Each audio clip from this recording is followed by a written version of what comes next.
This is your stage, your spotlight. Hello Meghalaya.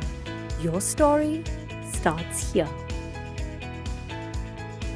Nakajing penon kam kinong Nongjngohkai Pyrthei lengba ki kali shimet bat ki kali IY habaki wan sangkai sepok ke jela haka khatnyo tri ujellio araja arpusan katana tourism ke Sorkar jela kala pentem bahkan Thied no kombasan pautli ki kali thmai ke prime hapo jong Bnai Naitung ban ket ye kinong Nongjngohkai Pyrthei ki bawan nabar jela bat napo ke jela kumju ya kania lapen pau do ba pol lingdo umentri ka kam Nongjngohkai Pyrthei jong ka jela kum shibenta ka jingpen ko ngo ya ka hukum ka office u commissioner of transport Meghalaya ka bala maham jor ya ki brio ki balle ya ki kam be an da ka ba IY scooty bat kali shiman hapo ka jela klam ka jing yo license.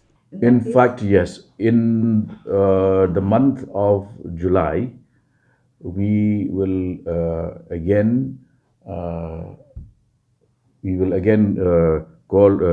introduce a new fresh fleet of these prime vehicles. There will be approximately 50 numbers of new vehicles, and we will follow the due process of inviting interested entrepreneurs to access this scheme. Habatin, pej bahagi kishap, kashap plus F. Ka plus F? Hakabam bangibam dunaki eki batay kamet. Namar kata habathiru atau kau kamlu ka umpnyang kadut pet ya ka sharp plus F haka jingsom.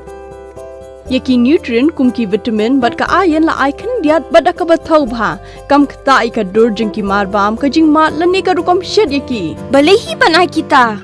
Kadon ka we ka jing mentoy ba kongsan. Ka kot ka kia.